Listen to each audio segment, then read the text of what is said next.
Buddy, it's Scott. Welcome back to the One-Off Shop. Today we got something special for you. Baked apple crullers with lemon glaze. Stick around. Stop. First thing we're going to do is go ahead and get all of our dry ingredients into a bowl. Let's start off with our 1.5 cups of flour. So half.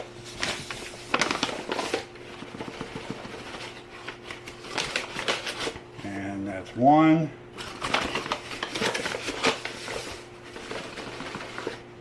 And 1.5 cups. Alright, next thing we're going to put in is our brown sugar.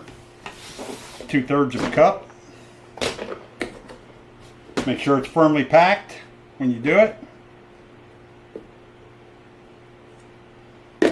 1/3. 2/3.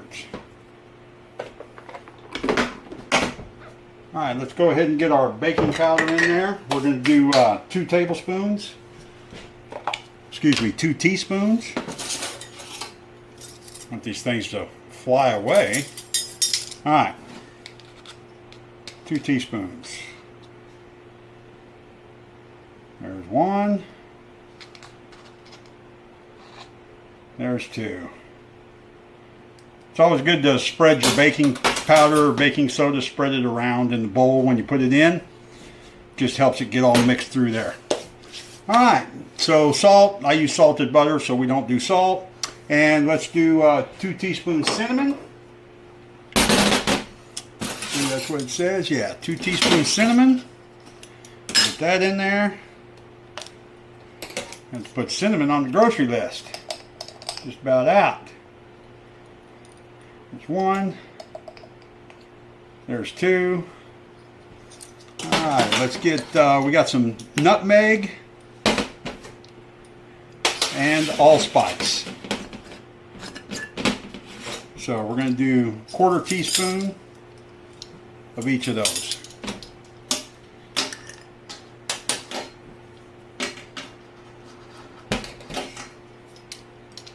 So here's the nutmeg. And allspice. We'll get that in there.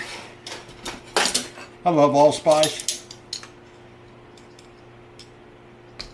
Very flavorful. And a little bit goes a long way.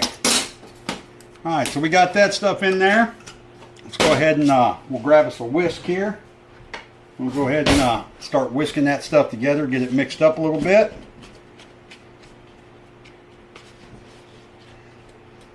Then we'll get ready to cut in our butter. Now, let me grab the butter out of the fridge, because you want your butter good and cold whenever you do this. Otherwise, you're just going to wind up with a goopy mess. Alright, let me grab my butter. We'll be right back. Stop. To mix our butter into our dry ingredients, what we want to do is we want to use this right here. This is called a pastry cutter, I guess. My mom always called it the butter cutter. Anyway, we've got 6 tablespoons of butter here, all cut up and cubed. Let's go ahead and get that in there. And we'll get this cut in. Stop. All right, now all you're going to want to do is just push in there and just keep mashing it. The butter's going to get cut up and pushed through all those slots in this thing. But you want to kind of do it with a rocking motion, because you want to cut the butter and spread it throughout the flour. And just keep going until everything's nice and crumbly. Once you got it to about a crumbly texture like that, you're going to be looking good. If you got a few little big pieces of butter in there, no big deal. As long as it's pretty much cut up and crumbly, you should be good. Alright, next thing we're going to do is we're going to go ahead and get our wet ingredients, and we'll get those into a bowl and mix those up separate. Alright, we're going to mix our wet stuff in a little bit larger bowl, because we're going to be slowly adding our dry ingredients to it to get it mixed up. So our first of our wet ingredients, we'll go ahead and get an egg in there. Now we're going to do 3/4 cup of milk. I like to use evaporated milk just because it makes things a little creamier. There's a 1/2 cup. And we'll add another 1/4 cup. Alright, that's in there. And we also have to add 1/2 teaspoon of vanilla. Guesstimate. You can usually guesstimate on that as long as you don't go overboard. All right, let's go ahead and get that mixed up a little bit.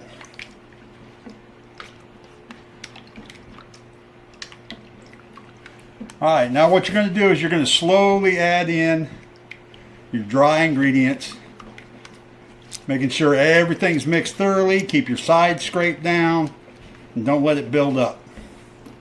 Just keep going, slow but sure. Maybe 1/3 cup at a time. We want to make sure all this dry stuff gets plenty wet. All right, once you got everything thoroughly mixed there, you should see little tiny lumps in there. That's going to be your cold butter. But once everything's good and mixed and you for sure you've got all your dry ingredients mixed in, we can go ahead and add the apples.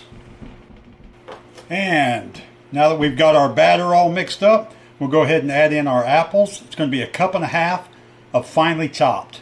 When I say finely chopped, you can take a look what I'm talking about. Just real small, about dime size or so. Go ahead and get those in there. And let's get those incorporated into our batter.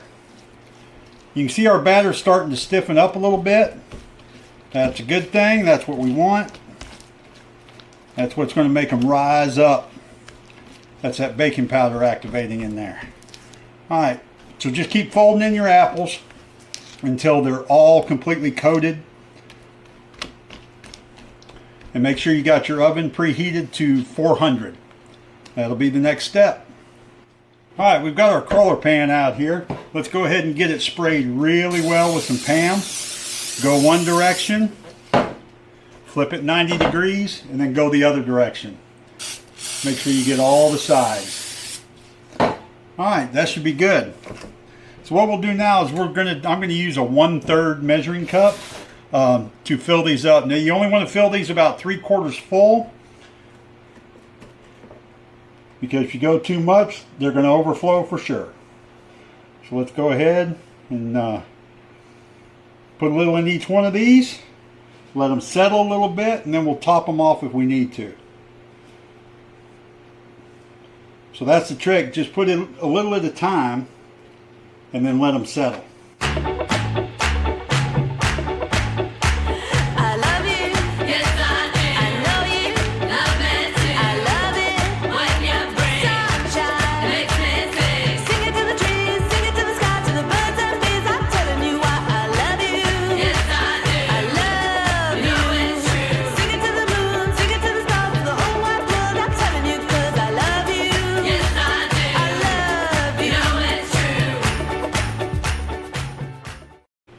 Alright, make sure you get any drips off the top of there, because you don't want those little bits to burn. So once you've got them all pretty much about 3/4 full and your oven's preheated, go ahead and stick them in at 400 for 11-12 minutes and start checking them. And you'll see they'll start to pull away from the side of the cup just a hair. Once they do, go ahead and pull them out. Next thing we're going to do is we're going to be making up the glaze that's going to go over top of our fritter crullers. Alright, we're going to be making a lemon glaze, so today we're going to be using lemon zest. So just like before, get out your saucepan on medium heat, get you a 1/2 cup water, 1/2 cup sugar, 1/2 cup brown sugar in there, and bring that to a boil. I've got my 1/2 cup water in there already. Let's go ahead and do a 1/2 cup brown sugar.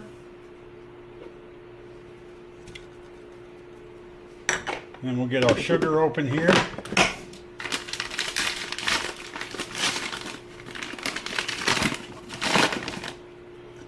Wipe this off. Don't want to contaminate our sugar with brown sugar. Alright, and a 1/2 cup of regular sugar.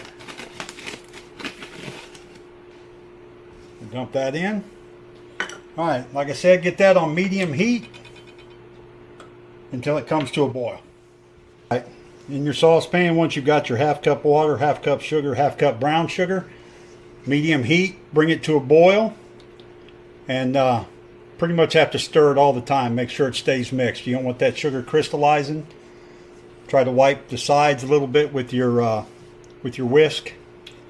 That way it doesn't start crystallizing up on the side. Once you get it to a boil, bring it there for 90 seconds and then go ahead and take it off the heat. Once you start boiling, just keep stirring it a little bit. Boil for about 90 seconds. Remove it from the heat. Add your zest and butter and get those stirred in. Alright, after 90 seconds, go ahead and kill your heat. Remove your pan. Let's go ahead and get our zest added in. And our butter. And go ahead and get that whisked together until all that butter melts and everything's incorporated well. And then you're going to let this sit for about 10 minutes for it to cool and start to thicken. And once you've got it all mixed up with your zest in it, you should be looking something like this. Kind of looks like onion soup, doesn't it? Going to taste a lot better than onion soup though. Even though we sprayed this good, they still want to stick a little bit. So just to make sure they turn out all right, get you a thin knife here and stick it down on the edge and pull up just a little bit on two sides. That's going to release that center portion in that cruller cup. Just to make sure they'll turn out. You just want to be gentle when you're doing it, because we don't want to poke through them. You just want to lift them slightly.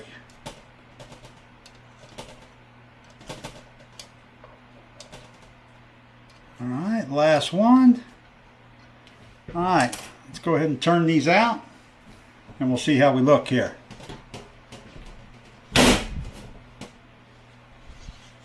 Ooh wee, look at those.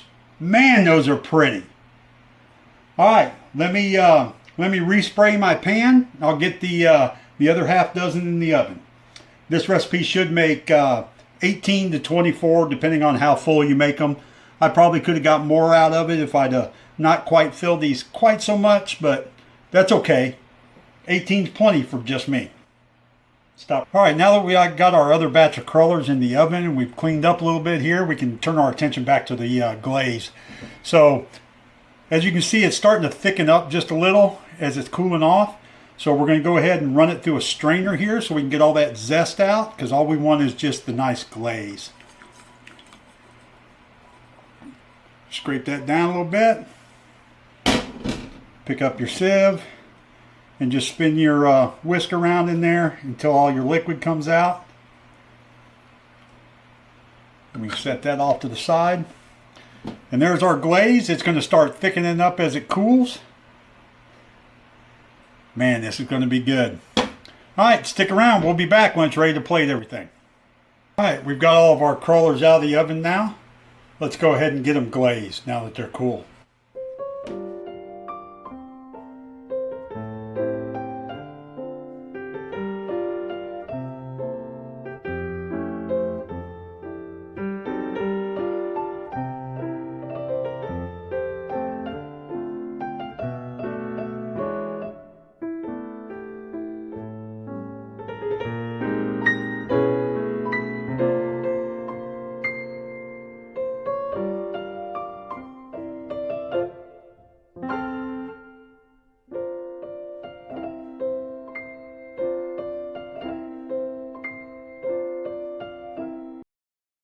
Alright, let's go ahead and cut open one of our crullers here.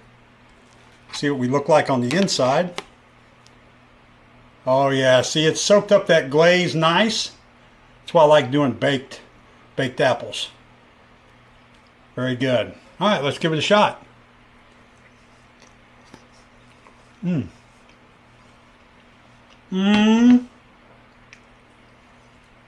is insane how good that is. Y'all gonna have to try this one.